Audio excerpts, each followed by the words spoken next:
Mga kababayan, huwag nyo nang hanapin ang mga pulis sa presinto sapagkat kami ay nasa inyo ng mga telepono. Dial 911, darating kami sa loob ng 5 minuto. Lilingkod sa bawat Pilipino at magbibigay ng tamang impormasyon para sa tahimik at maayos na Pilipinas. Police News Network, alagad ng batas, tagapagtaguyod ng balitang pulis, sandigan ng mamamayan, patnubay ng katotohanan. Kampo Krame, maghahatid ng pinakahuling kaganapan at nagbabagang balita. Ito ang PNN Police News Network. At ngayon, ang inyong mga tagapagbalita. Magandang araw, bagong Pilipinas. Kami ang inyong alagad ng batas, tagataguyod ng balitang pulis, Patrolman Julius Sam Akad. At Patrolwoman Evelyn Umabi mula sa Regional Mobile Force Battalion ng NCRPO. Kami ay maghahatid sa inyo ng tamang balita, kwento ng pulis at serbisyo para sa mamamayan. At ito ang PNP News Online. Ang pangunahing balita ng Police News Network, alagad ng batas, tagataguyod ng balitang pulis.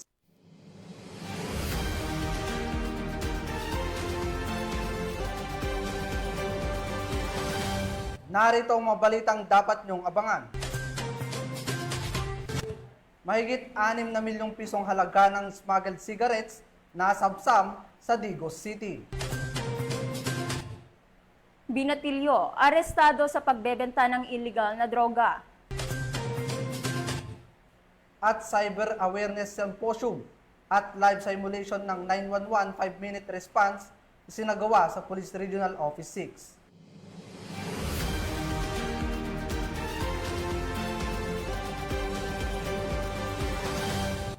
Narito ang mabalitang hatid ng ating PNN correspondents mula sa iba't ibang panig ng bansa.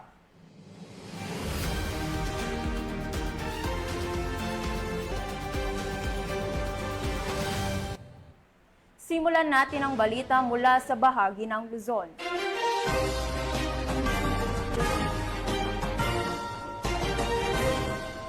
Walang sinayang na oras ang mga operatiba ng Bacon Municipal Police Station nang matuklasan at agad na bunutin ang mga fully grown marijuana plants na tinatayang nagkakahalaga ng 250,000 pesos sa isang operasyon sa kanilang nasasakupan. Ayon sa ulat, agad ring sinunog ang mga tanim matapos ang dokumentasyon, alinsunod sa tamang proseso ng pagsira sa mga ebidensya ng ipinagbabawal na gamot. Police Master Sergeant J. Ford Jonoso sa balita.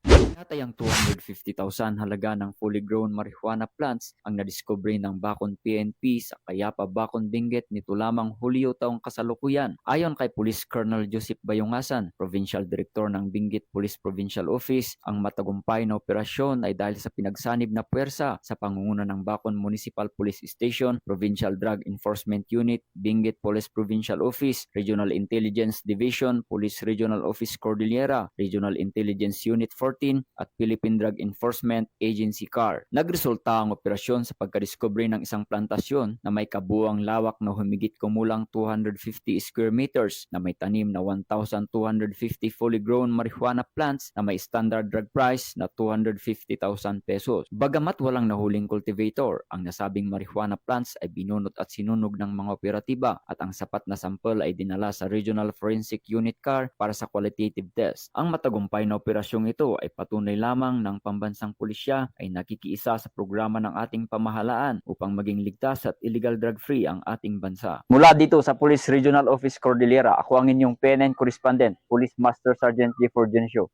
alagad ng batas, tagataguyod ng balitang pulis. Maraming salamat, Master Sergeant Junicio.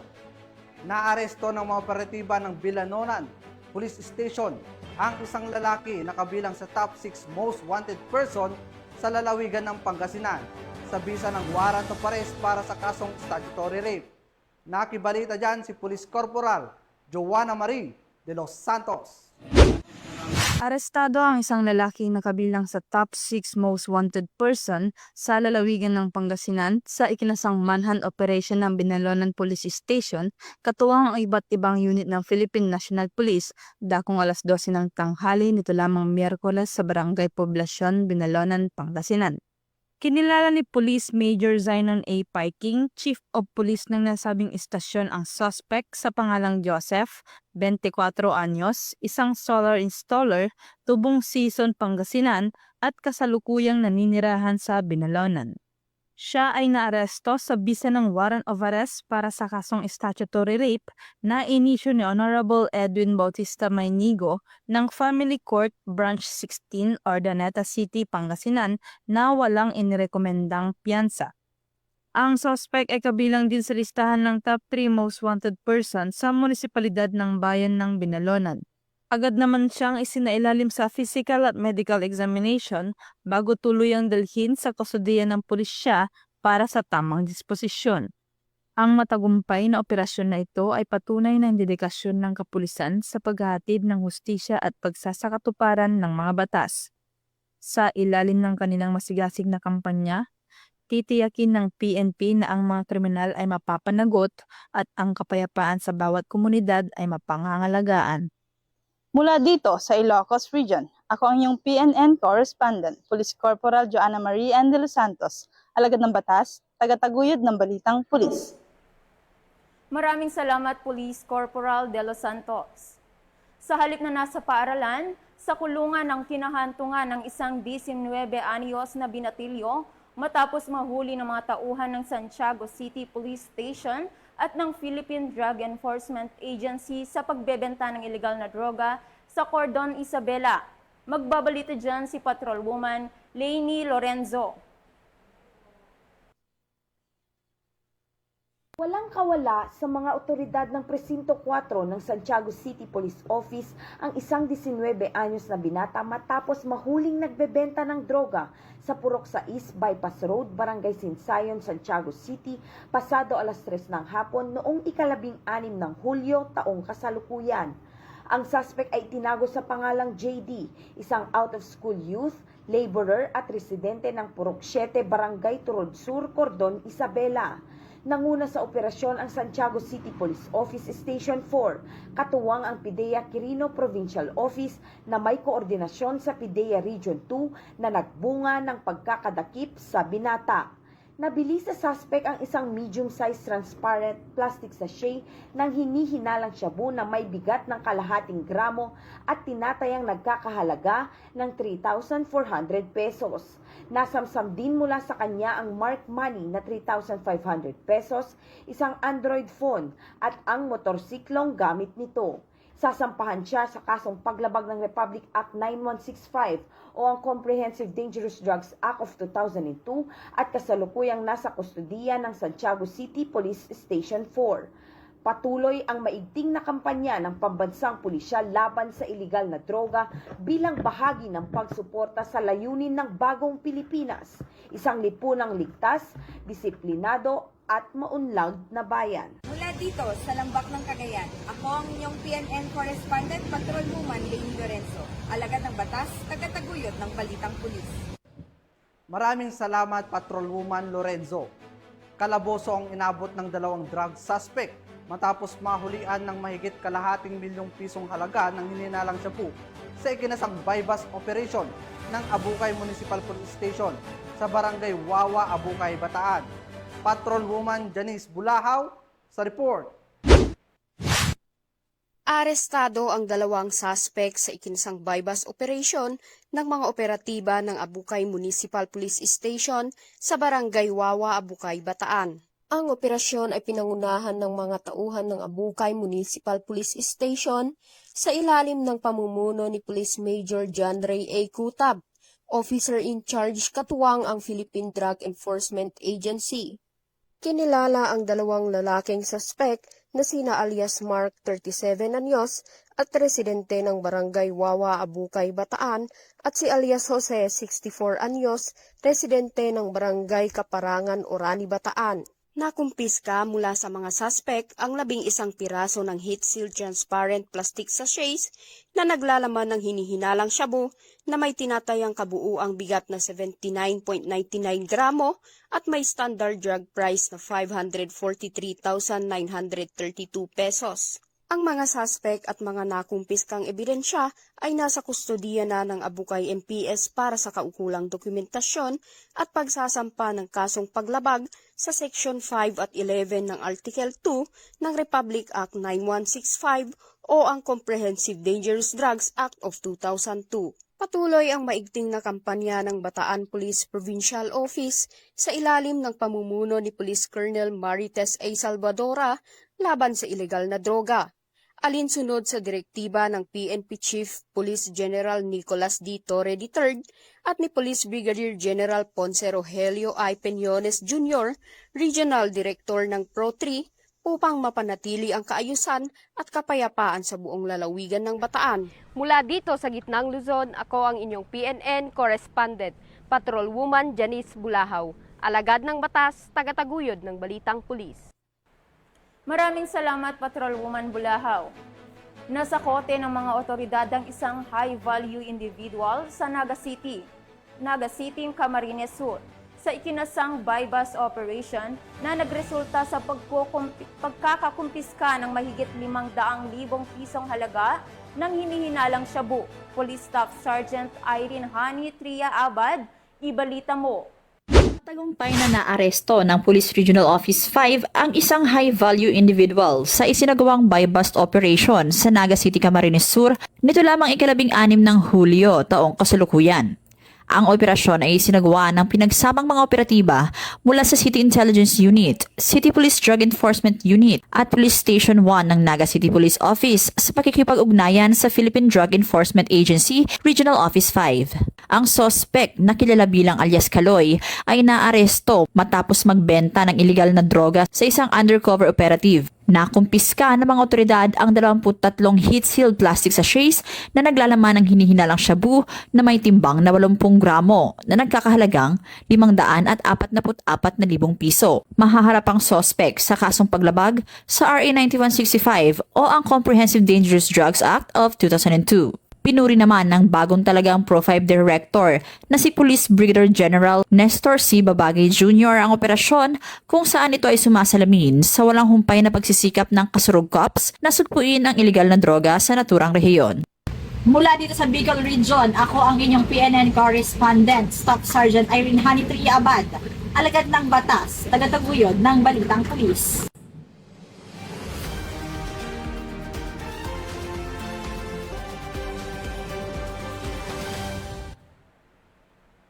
Maraming salamat, Police Corporal Abad. Isinagawa ngayong araw, 18 ng Hulyo taong kasalukuyan, ang culminating activity ng Journalist Advanced Specialization Course para sa mga estudyante ng Civil Military Operations Group ng Philippine Navy na ginanap ang programa sa PKG Conference Room, Camp Brigadier Rafael T. Crame, Quezon City. Pinangunahan ng aktibidad ni Police Brigadier General Marvin Josaro, Director PKG, bilang pangunahing tagapagsalita. Dumalo rin si Colonel Nilo Jackson, Philippine Navy Marines, General Staff Corps Deputy Commander ng CMOG Philippine Navy, na nagbigay ng suporta at paggabay sa mga kalahok. Bilang bahagi ng programa, nagbahagi si Junior Officer 3 Rosana Mariras, estudyante ng JOASC Class 03-25 ng kabuuang karanasan ng mga estudyante mula sa kanilang on-the-job training. Ipinahayag niya ang mahalagang aral at mga natutunan ng buong grupo habang nagsasanay sa civil military operations na nagbigay liwanag sa praktikal na aplikasyon ng kanilang mga curricular na aralin. Ang nasabing kurso ay naglalayong paigtingin ang kasanayan ng mga estudyante sa larangan ng journalism, lalo na sa konteksto ng civil military operations na mahalaga sa pagpapatibay ng ugnayan at komunikasyon sa pagitan ng militar at civilian sector.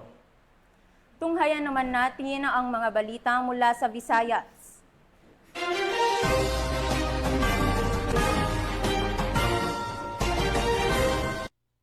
nagsagawa ang Police Regional Office 6 ng isang cyber awareness symposium na sinabayan ng isang live simulation exercise para sa PNP 911 5-minute response program bilang bahagi ng pinaigting na kampanya ng pulisya laban sa cybercrime at para sa mas mabilis na emergency response. Tinitiyak ng Pro-6 na magpapatuloy ang mga ganitong aktibidad upang mapalawak ang ugnayan ng pulisya sa komunidad at patatagin ang tiwala ng mamamayan sa serbisyong handa sa anumang oras. Nakatutok dyan si Patrolwoman Justin May Halores. Bilang bahagi ng pagdiriwang ng 30th Police Community Relations Month, pinangunahan ni Police Brigadier General Josefino D. Ligan, Regional Director ng Police Regional Office 6, ang isang school symposium on cyber awareness and anti-bullying sa Halandone Memorial National High School, Lapos, Iloilo, nito lamang 17 ng Hulyo taong kasalukuyan. Layunin ng aktibidad na turuan ang mga mag-aaral at guro tungkol sa responsable at ligtas na paggamit ng internet upang maiwasan ang cybercrimes at bullying online. Sa talakayan, ipinaliwanag ni Police Brigadier General Ligan ang mga panganib ng hindi tamang paggamit ng social media, pati na rin ang mga consequences ng cyberbullying. Isa sa mga highlight ng event ay ang live simulation exercise na nagpakita ng 5-minute police response capability ng Pro-6. Sa pamamagitan nito, personal na nasaksihan ng mga mag-aaral, guro at staff ng school kung gaano kabilis, organisado at epektibo ang aksyon ng kapulisan tuwing may emergency situation. Ang demonstrasyon ay patunay ng commitment ng PNP sa pagpapanatili ng seguridad lalo na sa mga paaralan. Bukod sa symposium at simulation, nagkaroon din ng posting of informations at pamimigay ng 911 calling cards at bookmark sa mga participants. Ito ay bahagi ng information drive ng Pro-6 upang mas maging accessible ang kanilang serbisyo at maiparating ang tamang impormasyon sa publiko. Sa pamamagitan ng ganitong aktibidad, ipinakita ng Pambansang Pulisya ng Pilipinas ang kanilang dedikasyon sa modern, professional at community-based policing. Dahil sa bagong Pilipinas, ang gusto ng pulis, ligtas ka. Mula rito sa Police Regional Office 6, ako ang inyong PNN Correspondent Patrolwoman Justin May Halores, alagad ng batas, tagataguyod ng Balitang Pulis. Maraming salamat Patrolwoman Halores. Bilang bahagi ng pakikiisa sa ika-30 Police Community Relations Month, nagsagawa ng libreng gupit ang Bayawan City Police Station para sa mga residente ng lungsod upang iparamdam sa publiko ang malasakit ng kapulisan hindi lamang sa larangan ng seguridad, kundi pati na rin sa pangangailangan ng komunidad. Yan ang balitang hatid ni Patrolwoman Flora May Asares. Naghandog ng libreng gupit ang mga tauhan ng Bayawan City Police Station katuwang ang Recon Amber NIR 18 o Advocacy Support Group na ginanap sa mismong harap ng Bayawan CPS, Barangay Ubos, Bayawan City. Ito lamang 14 ng Hulyo ng taong kasalukuyan. Ang naturang aktibidad ay ginanap bilang pagunita sa 38 Police Community Relations PCR Month. Ang libreng gupit ay pinaaabot sa mga kapulisan ng Bayawan at kanilang mga kapamilya at pati na rin sa mga residente ng naturang lugar. Ito ay nagsusulong ng wastong pag-aayos habang pinalalakas ng ugnayan sa pagitan ng pulisya at komunidad. Layunin ng programa na makipag-ugnayan sa komunidad sa pamamagitan ng pagbabahagi ng mga impormasyon sa pag-iwas sa krimen, pagpapaalala sa kaligtasan at pagpapatupad ng 911 emergency hotline. Ito rin ay naghihikayat sa aktibong pakikilahok sa pagpapanatili ng kapayapaan at kaayusan sa loob ng lokalidad. Na ito ay kinabibilangan ng ating mga PNP personnel, kanilang mga mahal sa buhay, kabilang din ang mga tricycle drivers, traffic enforcers at ilang pang mga residente ng ating komunidad.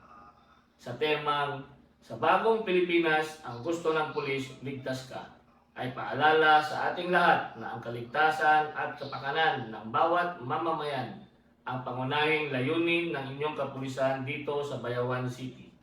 Mula dito sa Central Visayas, ako ang inyong PNN Correspondent, Patrolwoman Flora May Asares, alagad ng batas, tagataguyod ng Balitang Pulis. Maraming salamat Patrolwoman Asares. Narito naman ang mga balita mula sa bahagi ng Mindanao.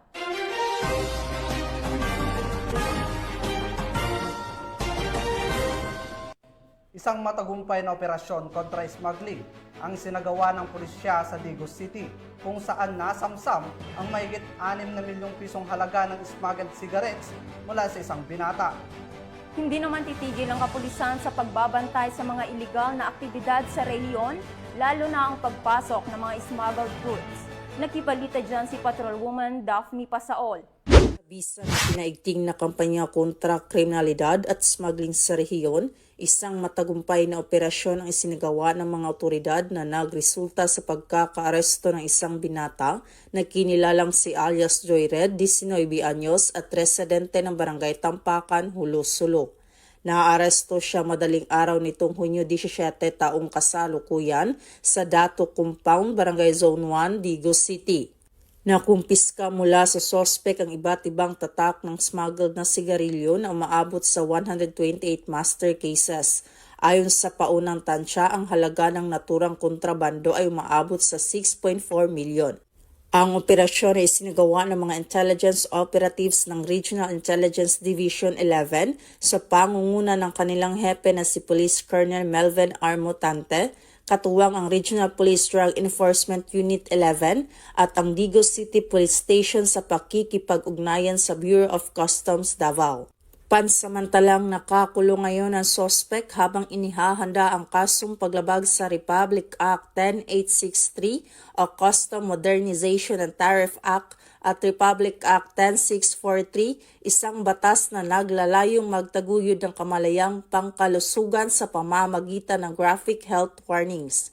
Tuloy-tuloy naman ang pagsusumikap ng Police Regional Office 11 sa kanilang pinalakas na kampanya kontra iligal na mga gawain bilang bahagi ng kanilang pangakong panatilihin ng kaayusan at seguridad ng mamamayan. Mula dito sa Davao Oriental Police Provincial Office, ako ang inyong PNN Correspondent, Patrolwoman Daphne Pasaol. Alagad ng batas, tagataguyod ng balitang pulis. Maraming salamat, Patrolwoman Pasaol. Bumagsak sa kamay ng mga otoridad ang isang lalaki na target sa search warrant operation sa Cotabato matapos makumpiskahan ng hininarang shabu sa mismong tahanan nito. Naritong report mula kay Patrolwoman Jovelyn Dodoso.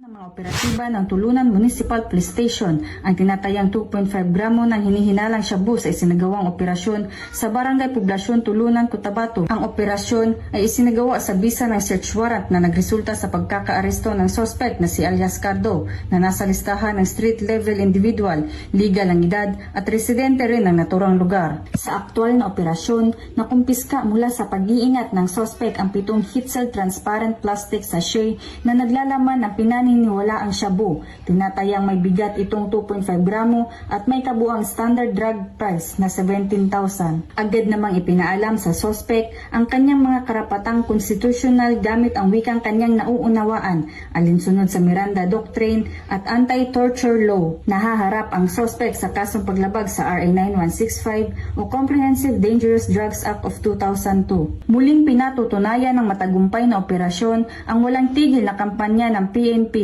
laban sa illegal na droga. Hinihikayat ang publiko na makipagtulungan sa mga otoridad upang tuluyang masugpo ang salot na ito sa lipunan. Mula dito sa General Santos City, ako ang inyong Police News Network Correspondent, Patrolwoman Jovelyn Dodoso, alagad ng batas, tagataguyod ng balitang pulis. Maraming salamat, Patrolwoman Dodoso.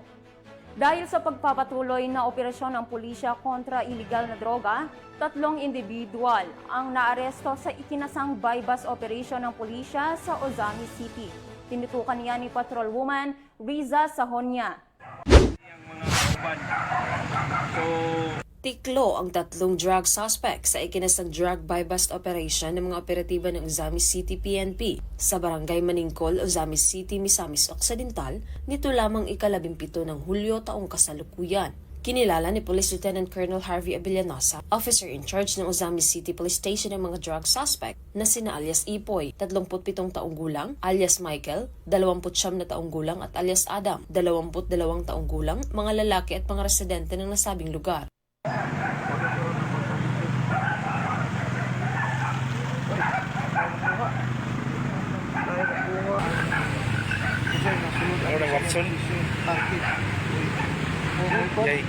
Sa ikinasang drug buy-bust operation ng mga operatiba ng Ozami City Police Station ay nasamsam ang 9 na maliliit na pakete ng hinihinalang shabu, 2 cellphone, isang 500 peso bill na ginamit bilang buy-bust money at iba pang mga non-drug items. Naharap ang mga suspect sa kastong paglabag sa RA 9165 o Comprehensive Dangerous Drugs Act of 2002. Mula dito sa Northern Mindanao, ako ang inyong Police News Network Correspondent, Patrolwoman Risa Sahonia, alagad ng batas, tagataguyod ng balitang pulis. Maraming salamat Patrolwoman Sahonia. Upang ipadama ang malasakit ng kapulisan sa kabataan at mamamayan, isinagawa ng mga tauhan ng Police Regional Office BAR ang isang outreach program at school visitation sa isang paaralan sa Maguindanao del Norte. Alamin ang naging kaganapan mula kay Patrolwoman Leonora Gawang. Tagumpay na outreach program at school visitation ang isinagawa ng mga personahe ng Police Regional Office BAR sa mga mag-aaral ng Puntor Primary School bilang pagdiriwang sa buwan ng Police Community Relations sa barangay na Balawag, Barira, Maguindanao del Norte nito lamang 17 ng Hulyo taong kasalukuyan. Ang naturang aktibidad ay naging inisyatiba ni ProBAR Regional Director Police Brigadier General Jason C. Guzman na kinatawanan ng mga tauhan ng Regional Community Affairs and Development Division sa pangunguna ni Police Colonel Armando F. Muena, Chief Arcad, katuwang ang Philippine Marines, Local Government Unit at barangay officials ng naturang lugar. Naghatid ng saya at suporta sa mga batang mag-aaral ang aktibidad sa pamamagitan ng pamamahagi ng mga school supplies, tsinelas, libreng pagkain at iba pa. Ipinapakita ng nasabing outreach program ang patuloy na pagsisikap ng mga kapulisan, katuwang ang iba pang ahensya ng pamahalaan na magbigay ng tunay na serbisyo sa pamamagitan ng pagpapakita ng malasakit at pagtutulungan tungo sa kapayapaan at kaunlaran. Mula rito sa barangay na Balawag, Barira, Maguindanao del Norte, ako ang inyong PNN Correspondent, Patrolwoman Leonora Gawang, alagad ng batas, tagataguyod ng balitang pulis.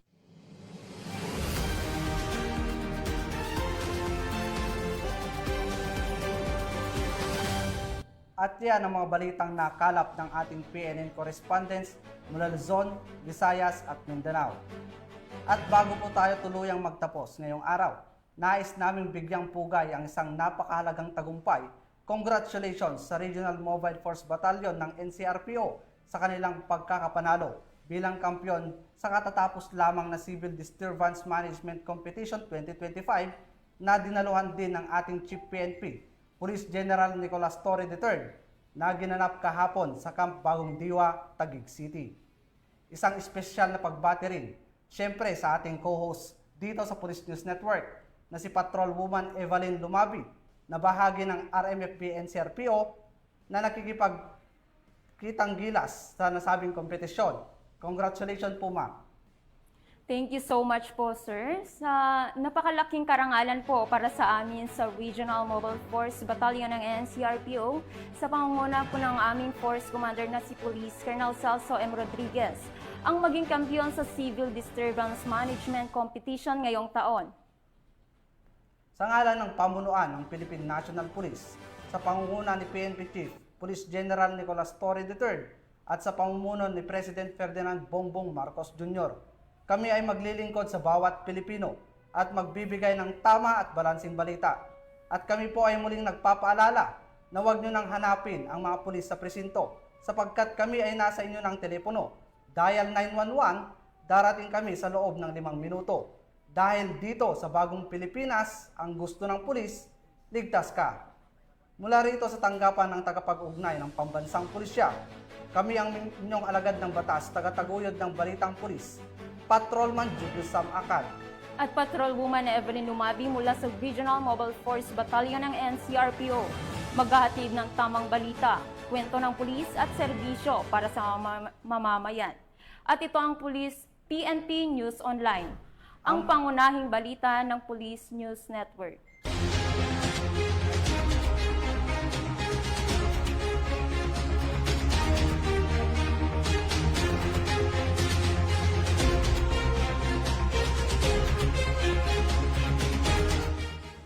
Police News Network, alagad ng batas, tagapagtaguyod ng balitang pulis.